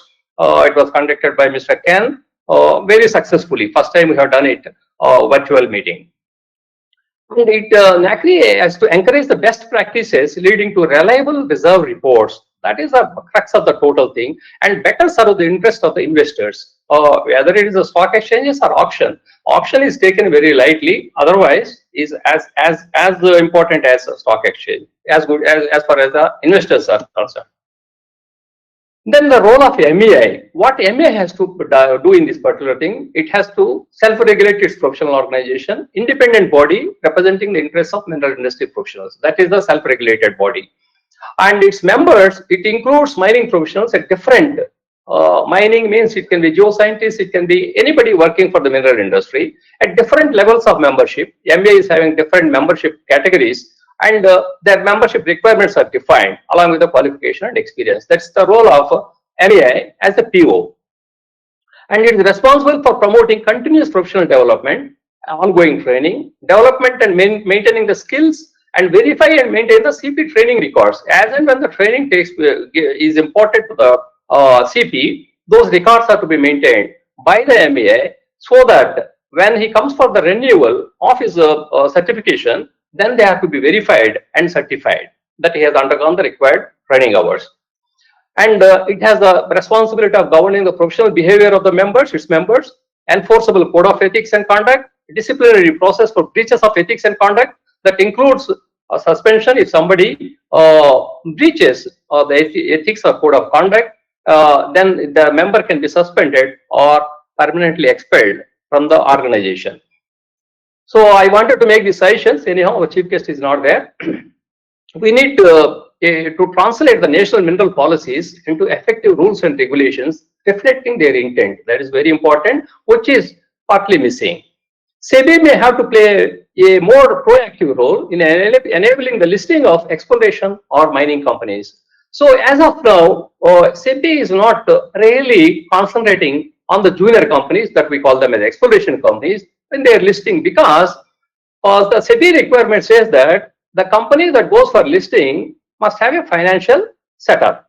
That financial setup says that it must have a 3 years continuous profit making finances of that particular company. Being a junior company and an exploration company, it doesn't have a balance sheet of the kind where it makes a profits. It only spends money. It doesn't earn any money during exploration stage. So for these reasons, in all the global stock exchanges, special what do you call that, conditions are made for listing of the exploration mining companies, which probably SEBI must adopt. Government may constitute broad-based expert committees that represent all stakeholders. When it's forming committees, or there are several committees are formed by different nodal agencies, they should also consider including professional bodies, especially like large professional bodies like MEA. They should be members of those particular committees. And NACRI, to promote better collaboration amongst professional organizations in the resource sector, it is the responsibility of NACRI to see that more and more professional bodies join into this particular initiative and make this as a success in the resource sector. Thank you so much for listening to me. Thank you so much, Dr. Rao, for sharing the framework of NACRI. Now we have our last panelist. After that, we will do a Q&A, and then Mr. Pankaj Satija will do the concluding remark. We have Dr. Abani Samal, founder and principal of Geo Global LLC. Mr. Abani is a MTech from IIT ISM Dhanbad and MS and DIC from Imperial College London, PhD from SIU Mr. Abani. SIU USA, currently founder and principal of Geo Global LLC USA since 2015, an advisor to the World Bank Mendeavour project in Nigeria and consultant to many exploration and mining projects worldwide. A founding co-chair and member of NACRI, past CRISCO representative for India, along with Dr. Rao, a council member of MEI, registered member of SME and fellow SE. Over to you, Dr. Abani Samal, and I believe you also have a presentation to make. Yes. I'm making you a presenter. Please keep your PPT open.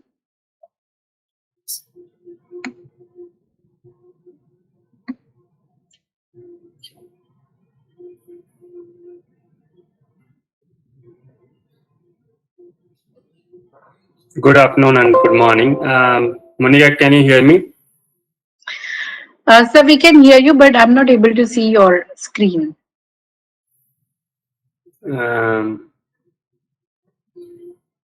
Just a second. What are you able to see? Anything? No. Oh, okay.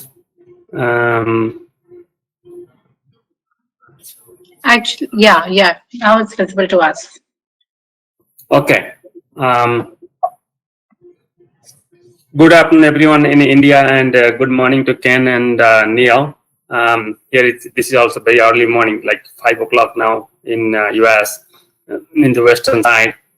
What I'm going to talk about is the IMIC.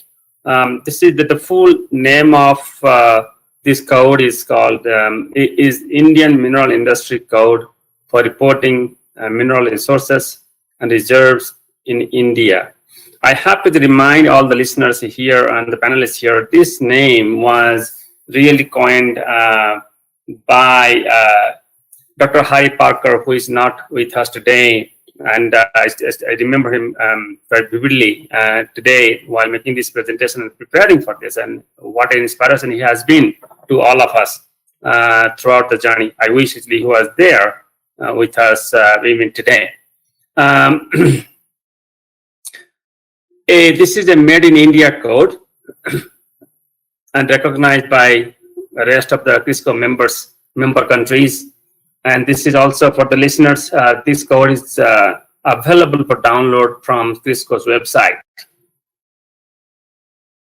Like I said, India is the 14th member. It's already been shared by Ken and Neil before. We talk about Atmanirbhar Bharat today, and talk about, Make in India, with a large slogan of Make in India under this current administration of India. Here are the highlights of this IMEC. This is prepared by the mineral industry professionals in India. Like Dr. Rao already highlighted about NACRI, this code, when we prepared this code, all the members from GSI, MGMI, ASSOCHAM, and their affiliated members, and also PIMI's representation was there. I have to also mention that the day we made the first final draft from NACRI to go to CRISCO, we had a representation from Government of India. The local representative of IBM was there for 2 days reviewing the code with us. We have been actually very, very fortunate to have the support of entire Indian mining industry. Here are some names. I really thank to all of them. I really couldn't name all of them in here. It's just a small list. And so some of these companies and their representatives are with NACRI for all 6 long years, and that we hope that they'll continue with us, with their support. Like I said, it took us about 2.5 years to prepare a draft. This may seem like a long time, isn't it? But I have to remind all the listeners in here, the NACRI members are volunteers. Some of us have day jobs, and like I'm here in the US, and many of us actually are different parts of India. Coming together, contributing to IMEC preparation is not a joke. It's all 30 members actually. They participated in as the members of this the 6 different committees, as you can see here, and in April 2017, we all gathered and reviewed the draft code before it goes to CRISCO. Thanks to MEI, from the very beginning, they have been a full supporter of this this initiative of bringing this CRISCO initiative to India. And they, as a result, they are the PO, the recognized PO by of CRISCO in India. And I have been actually lucky to be part of this group for all these years. And throughout the revision period, me and Dr. Rao have interacted with CRISCO teams. Just to remind all of you that the IMEC just did not come just after 2017. We just made it final now. It's about 2 years. It was discussed with the CRISCO team members, and to make sure that all the ingredients that is needed by CRISCO, and it also satisfied all the needs of Indian mineral industry are there. So it was lots of back and forth in interactions. It took us 2 years. I would say about 9th or 10th version we saw. Then I lost count there. And as a result, all the CRISCO member countries approved it, and then we have IMEC today.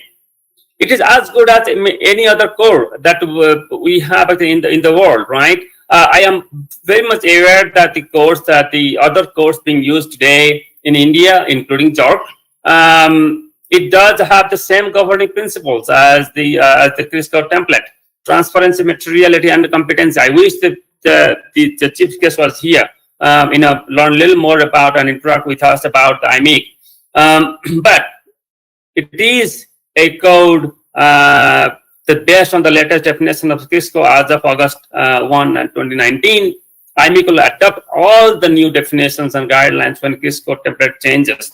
So please make sure that we all understand IMIC is meant for India, made in India, and internationally recognized. It's ready to be implemented.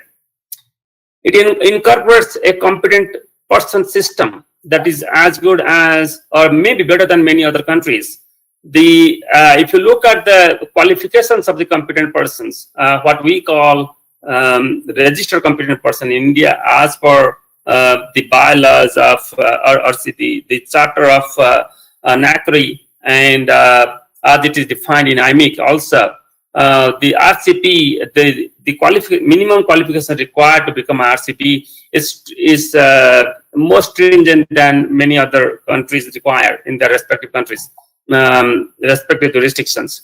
The IMIC is uniquely suitable for India, and from that aspect, it should be preferred by the Indian mineral industry over other codes being used in India. It's suitable for all solid minerals occurring in India. What I mean by that is, if you go to major mining companies from Australia, they report their assets or the mineral resources as per Australian JORC code. Like Neil mentioned, that by his employers, they use FORC code, right? And the United States companies having headquarters in the United States, there are a couple of companies, they also use the code that is implemented in United States. Canadian companies are also setting examples there. Why not? This is time for the Indian mining companies to come forward and use IMIC as the reporting code.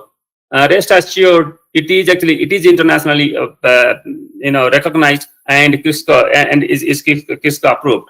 Should not be a problem. It's easy to adapt. It's because it's based on the same governing principles, using the same definitions as Crisco template as any other code like JORC or NI 43101 or other codes, Crisco family codes.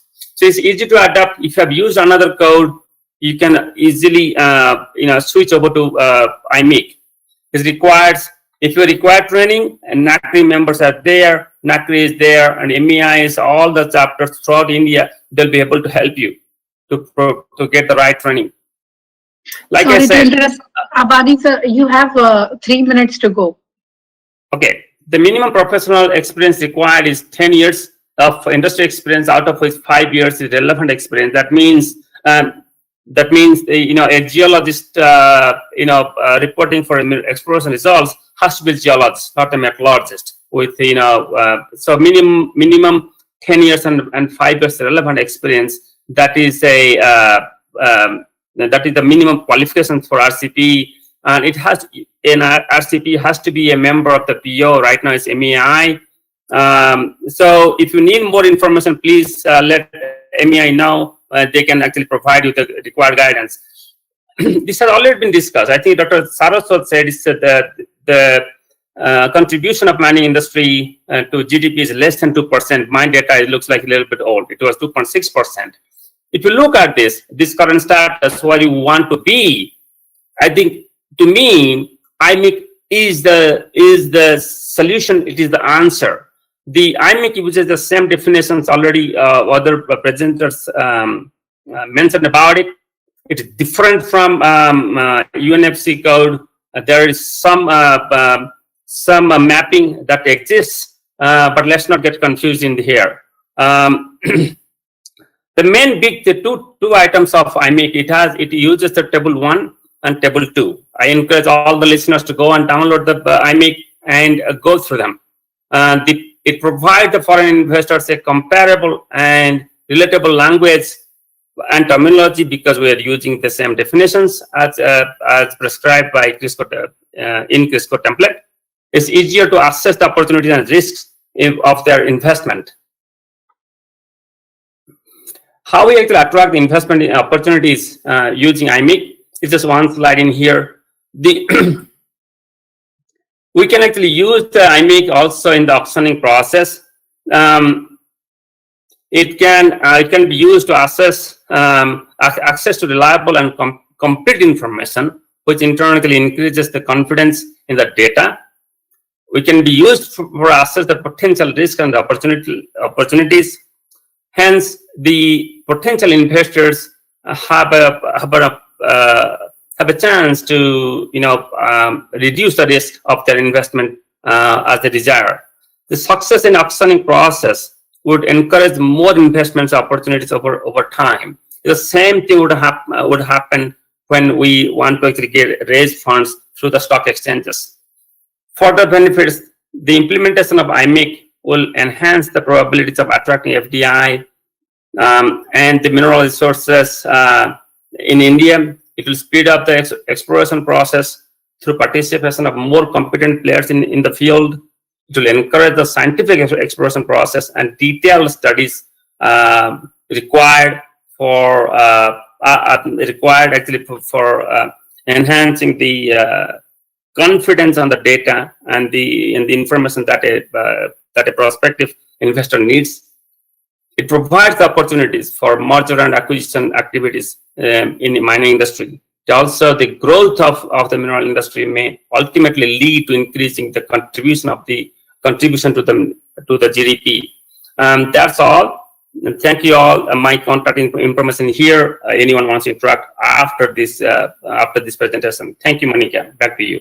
Thank you so much, Mr. Bading Sabal. I know Madam Dr. Aruna Sharma has to go, but ma'am, I'll free you in maybe 5-7 minutes if that is okay with you.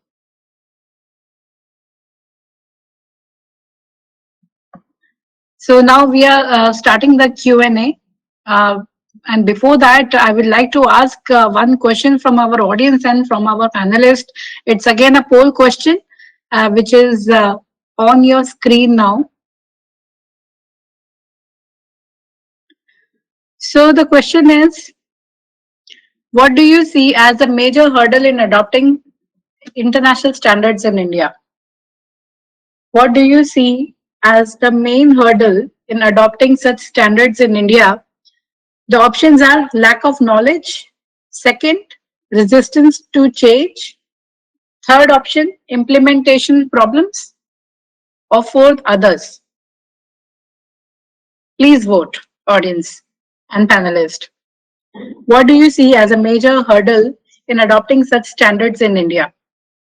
Is it lack of knowledge, resistance to change, implementation problem, or any other?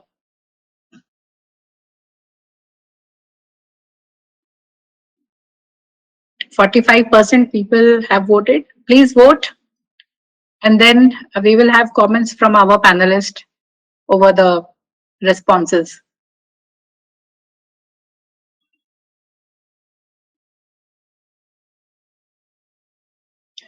So here are the results. So the result says only 13% people feel lack of knowledge, 29% audience feel resistance to change, and 54% people feel that there is a implementation problems. Now I will open the panel. I request all the panelists to please unmute your mics. Please unmute your mic and comment over the response received by the audience. So our audience feel the major hurdle is implementation problem.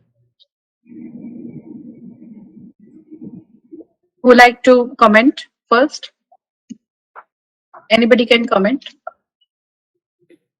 See, to me, it's probably the lack of knowledge. That's what I would think. But the audience looks like they have a different opinion there. But I do agree with the resistance to change. That is there. We can feel it. Implementation problem, if that's what they think, I would like Madam Sharma to comment on that. See, my reaction to this is This is something like a blind people trying to define the elephant. Once the decision is taken to go for this code, all these three dimensions will fall in place. Because, coding is something the miners understand and the investors also understand. The foreign investors understand the internationally accepted standards. So that's not an issue of knowledge at all. And it's an issue of that how quickly we set the ball rolling. And once we set it, I think then this resistance of change, this 29% will disappear. And implementation problem 54% will start easing out as we move what the audience poll thinks. So something where it lies in is to set the ball rolling, because the ball is not set rolling. It's all presumptions, assumptions, which is sort of guiding factor in this poll. That's what I strongly say. Satija sir, you can also comment on this, and then we can have view of Mr. P.V. Rao and Mr. Sanjay Patnaik on this. Yeah, so it depends on the context or the point which a person who is polling is going through. So usually we always feel that if the law is made, we will do it. So that's why many of the people thought that if the implementation is we can do. Dr. Amani Samal, he is from training background, so he feels that training also should be given. So it is in the context of the individual who is answering, and I feel that all the aspects are important, and that's why the polling is done. And the government of India has shown very keen interest, as Aruna ma'am was saying, that task force has been made. Due to COVID, it could not progress further, but I'm sure that both Niti Aayog and the Ministry of Mines, they are very keen to take it forward.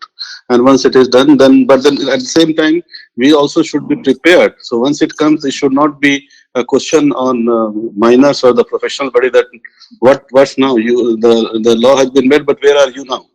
So we need to work together so that if it comes, we have to go full throttle. Mr. Sanjay Patnaik and then Mr. P.V. Rao. I completely agree, 200% with what ma'am said.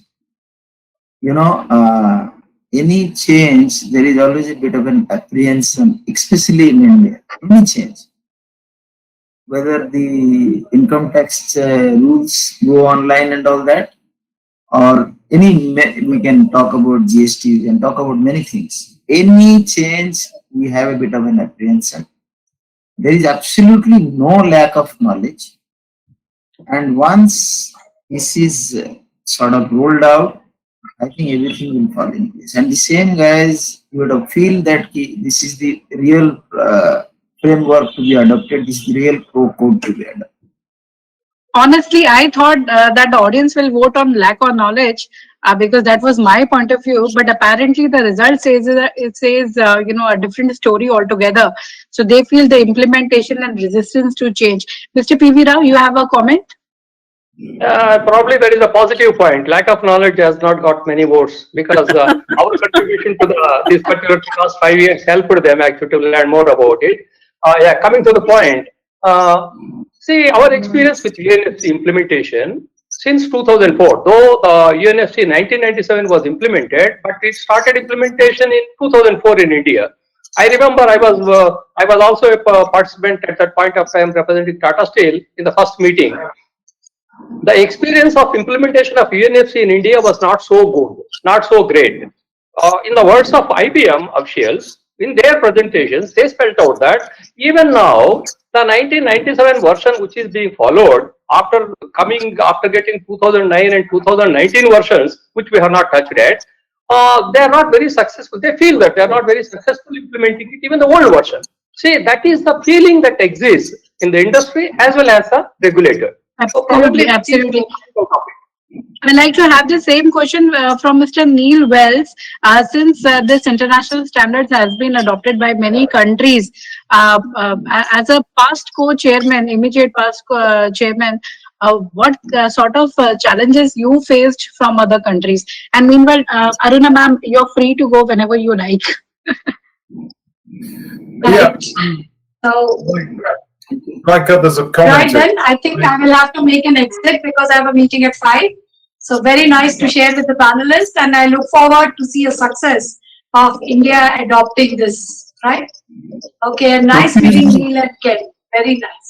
And each one. Profusely thank you on behalf of MEI, and profusely thank you, ma'am, for your presence, and you've always been a big source of inspiration to us, and thank you for your comments, thank you for your presence, and thank you for your encouragement.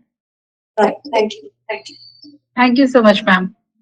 Yeah, Thank Mr. you. Neil, please continue.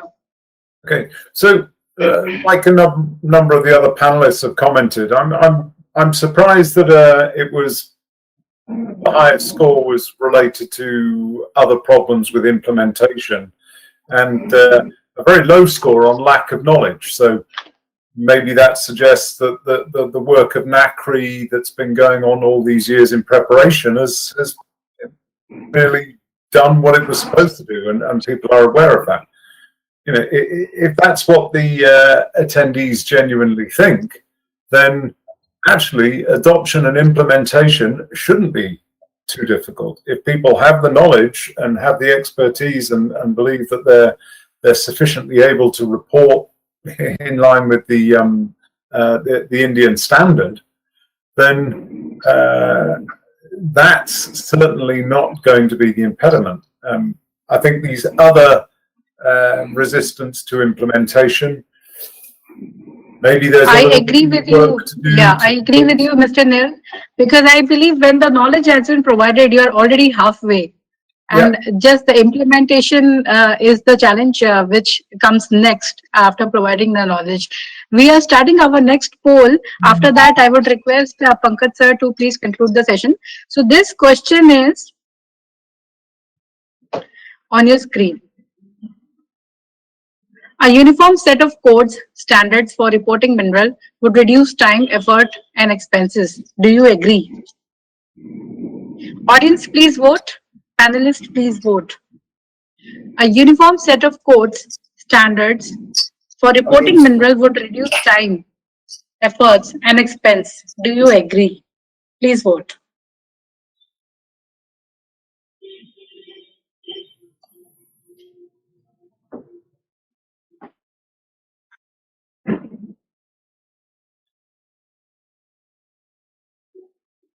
You know, the results are coming very, very encouraging. I will display once it crosses maximum audience vote for the same. A uniform set of code standards for reporting mineral would reduce time, effort, and expense. Do you agree? So here are the results. 86% people feel yes, 7% feel no, and 7 people are saying they are undecided. Can't say. 86% people feel yes. So somewhere everyone are agreeing to the fact that we need to adopt, standards. We need to bring change in mineral reporting, and this will certainly help in reducing time, energy, and expenses. Anyone like to comment? With 86% people are saying yes. That's a runaway. So maybe Pankaj can start his concluding remarks. Probably that's a little, Neil, please carry on. Yeah, so good evening, everyone. We are at the end of the session, and festive seasons are also getting over, and the festive time, Deepavali, will come very soon. And in this festive season, there is a famous shloka of Upanishad which many Indians recite, that Om Purnamada Purnamidam Purnat Purnamudachyate Purnasya Purnamadaya Purnameva Vasishyate. Means that there is a whole which is infinite. We take the infinite from the infinite, and then the infinite remains. When I was looking at application of this shloka, I thought it is very well related to exploration and resource reporting. We all know that in 1950s and 1960s, many of the companies as well as the geographical locations, there was certain report of X ton of mineral. After 50 years, 2X minerals were, extracted, but still X minerals remained. That has also led to many questions which has put miners at the back foot, that why did you not reported the correct reserve? They also thought that it was not a right choice when companies were being acquired. So these are the questions which were there at that point of time and were discussed today also. Mr. Neil very well elaborated on those points. It also reminds me one of the story in India, that we always get certain questions, that who am I?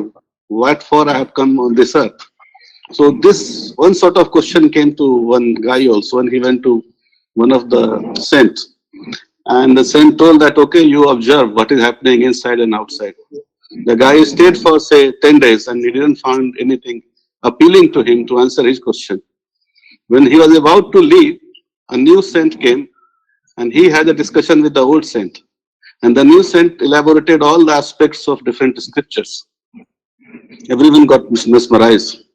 This guy told, he is the right choice, he is the right mentor, so I'll go with him tomorrow.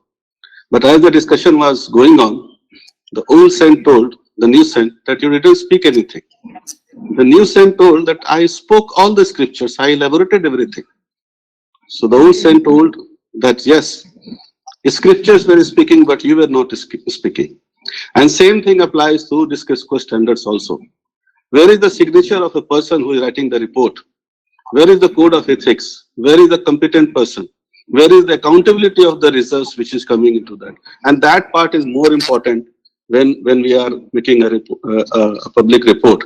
And probably that's the reason that FDI has not come much into Indian industry. And Indian industry also in 2007 and 8, when they were trying to go out and venture for mineral resources in Mozambique, South Africa, Brazil, and other destinations, they also suffered a lot because they didn't rely on Crisco compliant resources. So with that background, first of all, I would like to thank Sanjay Patnaik sahab for his welcome address, and he elaborated the role of MEI and NACRI, and he is the driving force behind this webinar. The way he has been pushing us, all of us, to have this program, have a wider engagement, well thought of discussions. So I thank Patnaik sir for this. Monica, as usual, has been conducting this webinars throughout with a lot of charm and polling which have been added, and that has also glued the audience to participate. Dr. Aruna Sharma, she raised important basic questions highlighting that how the private investment in exploration can be further enhanced. And she told that it is very important for India, as most of the resources in India is unexplored, and probably if that thing comes, it will again change the destiny of Indian mining industry. Mr. Neil Wills described a brief history of Crisco and why its adoption is important, giving example of frauds that took place due to some lack of standard reporting standards like nickel bubble. And he mentioned that a template has been created under the standards for public reporting, which is very important. Crisco compliant reporting generates confidence in investors. The template contains common approach, common definition, common responsibility, and common standards maintaining consistency across countries. Thank you, Mr. Neil Wells, for your enlightening speech and talk. Mr. Ken Lomberg, he further explained the importance of adopting Crisco standards as it clarifies the risk involved in a project and makes investment more justifiable. He explained the importance of public reporting. And as I was mentioning, that he also highlighted that Crisco reporting is certified by individual, which generates a sense of accountability. He then explained the level of risk involved in various exploration. He explained the definition of competent person, reporting code, and public reporting. Saraswat Sahab, as usual, he was flawless, and he spoke at length on this subject. He congratulated MEI for working on adopting Crisco standards. He also mentioned that the contribution of mining in GDP is falling, so it is important that some standard will attract investors and more private participation will happen. The UNFCA standards also has to be looked into, and any prominent investment in the industry. So it's very important that some new standards are in place. Dr. P.V. Rao, he gave a brief on how the NACRI committee was formed. It is guided by NACRI chapter, approached by Crisco. He then described the NACRI committee structure. He explained the Crisco MEI and macro relationship.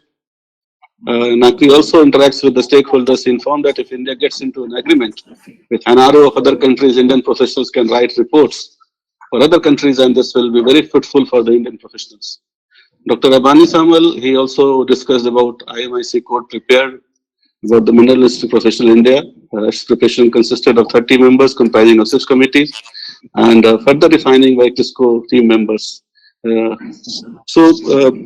the experts, they have elaborated very nicely on this subject, and I'm very much thankful to the audience.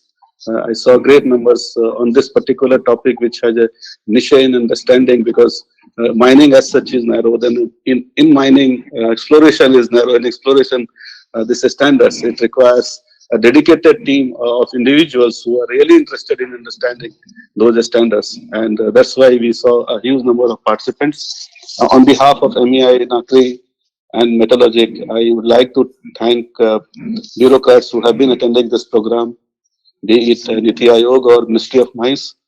Their continuous support is very much needed for making this happen, which will again usher India into a new era of attracting FDI, and not taking much time. I thank one and all who have been involved in making this program successful.